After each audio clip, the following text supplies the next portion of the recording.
Mesdames, Messieurs, bonjour. Merci d'être avec nous pour cette émission Vitamine B. J'ai le plaisir d'accueillir le pasteur Bernard Sauvagnat qui va nous amener dans un texte de foi chrétienne et de relation aussi avec les autres. Bernard Sauvagnat, bonjour. Bonjour. Alors le texte que vous nous proposez de lire aujourd'hui, c'est le texte qui se trouve dans la première lettre que Paul écrit aux habitants de Thessalonique, en Grèce. C'est au chapitre 1er et nous lirons les versets 2 et 3. Nous rendons toujours grâce à Dieu pour vous tous, et nous faisons mention de vous dans nos prières. Continuellement, nous nous souvenons de tout ce qui vous caractérise, l'œuvre de la foi, le travail de l'amour et la persévérance de l'espérance de notre Seigneur Jésus-Christ devant notre Père. Alors, peut-être une première question, parce que c'est un des textes les plus anciens que nous ayons du Nouveau Testament. Pardon. Oui, oui.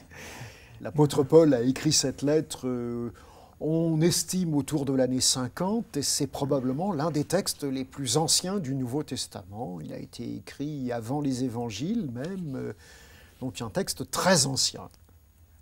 Et que s'est-il passé finalement entre Paul et les Thessaloniciens pour qu'il y ait finalement des éloges pareils pour eux?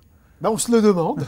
Le livre des Actes des Apôtres raconte comment Paul est arrivé dans cette ville grecque de Thessalonique.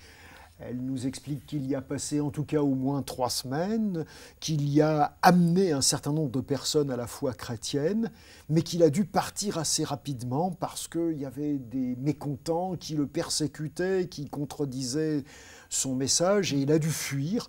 Et donc on ne sait pas trop quelle relation il a tissée avec ces gens. Et pourtant, l'expérience de la vie nous montre toujours que quand on partage des moments difficiles, les liens sont très forts qui se tissent là dans les moments difficiles. Donc il y a des liens étroits entre Paul et ses lecteurs. Alors, ce texte pourrait se séparer en 3 parties. Dans un premier temps, Paul va dire qu'il rend grâce à Dieu pour vous tous, donc pour tous les Thessaloniciens.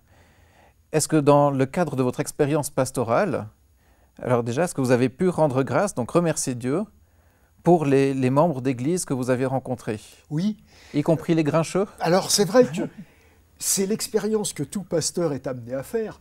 Quand il arrive dans une paroisse dont on lui a confié la responsabilité, il se rend compte qu'il y a des gens qui sont sympas, avec lesquels il peut facilement dire à Dieu « Je te remercie pour ces gens-là, je m'entends bien avec eux, ils sont sympas, ils sont engagés, ils rendent service à l'Église. » Et puis il y en a d'autres, des fois on a même envie de dire on se passerait bien d'eux, ils sont là, ils sont embêtants, ils ont des idées et qui sont des fois un peu farfelus, ils ont des comportements qu'on n'apprécie pas tellement. Alors c'est vrai qu'on n'a pas forcément tendance à remercier Dieu pour tous les paroissiens auxquels on a affaire.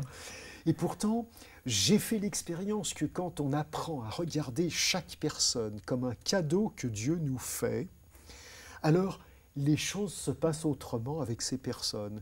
Et je me dis, en tout cas c'est moi la leçon que j'ai essayé de tirer de ce genre d'attitude de Paul dans ses lettres, c'est qu'il dit merci pour les gens qu'il a rencontrés et les gens qui constituaient ces églises qu'il a fondées et auxquelles il écrit des lettres.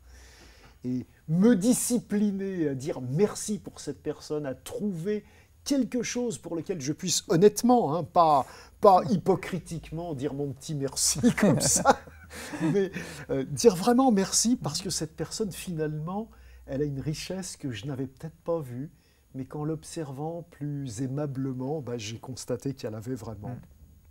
Et ce qui amène en fait Paul à dire, voilà, je prie pour vous, je vous mentionne dans mes prières. Voilà, parce que non seulement ces personnes, on peut dire merci pour leur existence, pour leur présence, pour les qualités et les services qu'elles peuvent apporter à la vie, mais en même temps, on peut prier pour elles, parce que nous tous, êtres humains, nous avons des difficultés.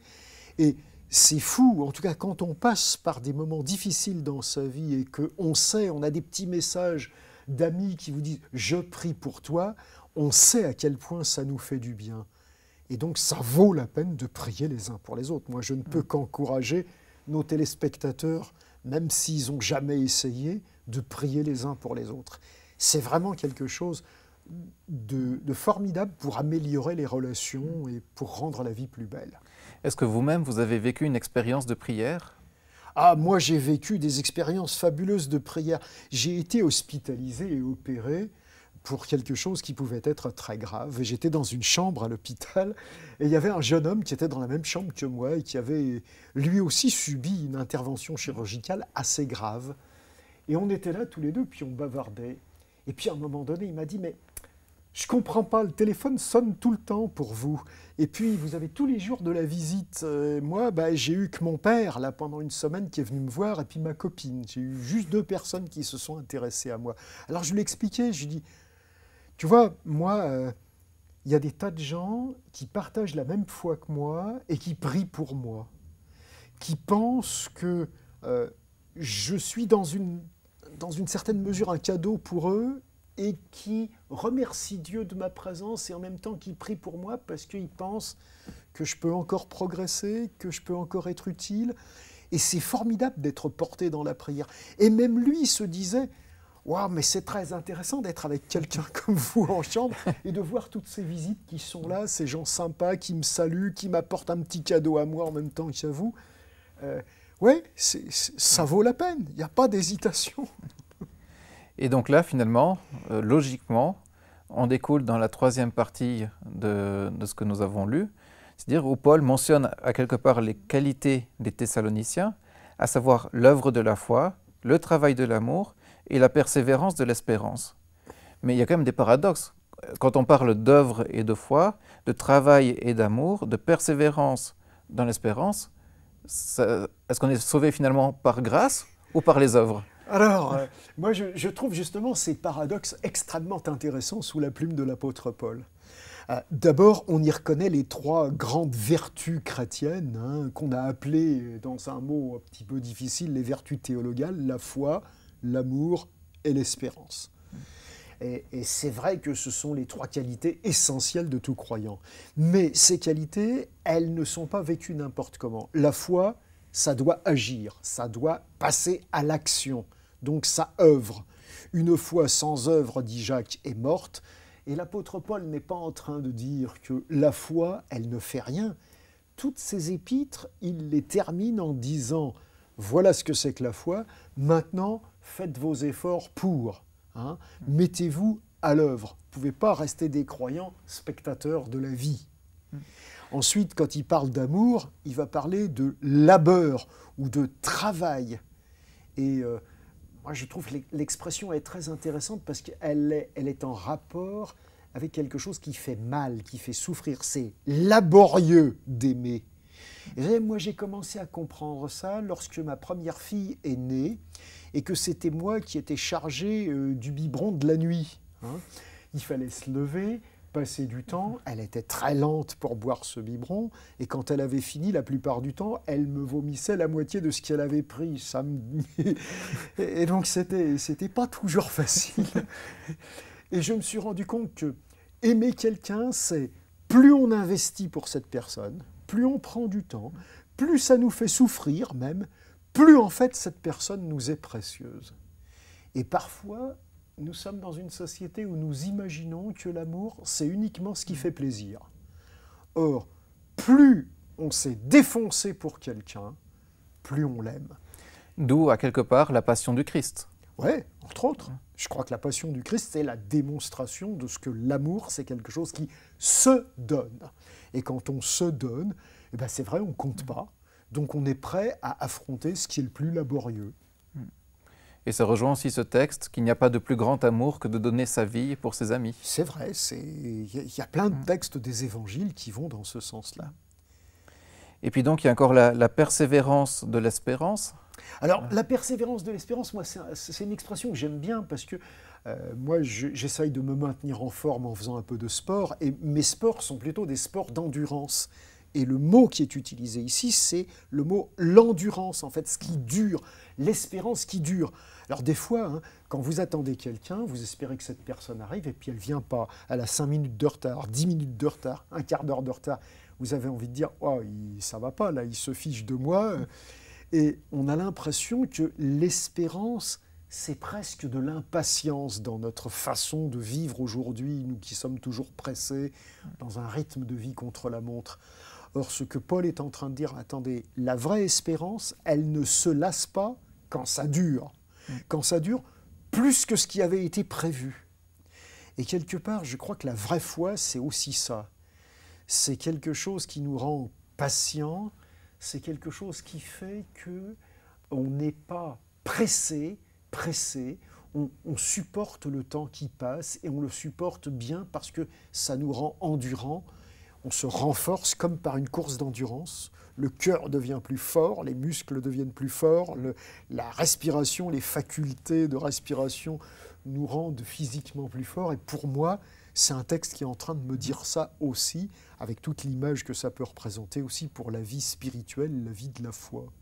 Et pour quelqu'un qui débuterait, j'ai envie de dire, dans ce sport de la foi, Ouais. quels pourraient être les conseils qu'on pourrait donner pour qu'il ne soit pas découragé en voyant justement la dimension de l'œuvre, du travail, de la persévérance et de l'endurance? Eh ben, c'est pas du sprint, donc il ne faut pas forcément prendre la grosse vitesse, mettre un gros braquet. Je suis aussi un cycliste, donc je risque d'employer ce type de langage. Je dirais, il vaut mieux y aller mollo, mais se dire qu'il faut s'installer dans la foi pour la vie. Alors il y a des moments où c'est vrai, on se fatigue, mais se savoir aimer.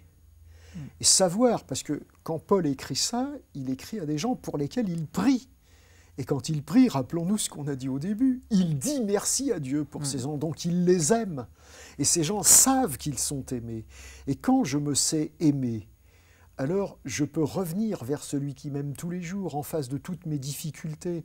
Je peux trouver le réconfort, et donc je peux recharger ma batterie et me retrouver en forme pour poursuivre ma course tout au long de cette vie. Alors j'en maîtrise pas le temps, ma vie peut être très brève, elle peut être très longue, peu importe, mais finalement, dans cette vie-là, je peux durer, à condition que ma foi soit active, que ce ne soit pas juste une croyance comme ça, à condition que mon amour soit laborieux, c'est-à-dire qu'il se démontre par un travail, une action concrète, et que finalement mon espérance ne faiblisse pas parce qu'elle est endurante.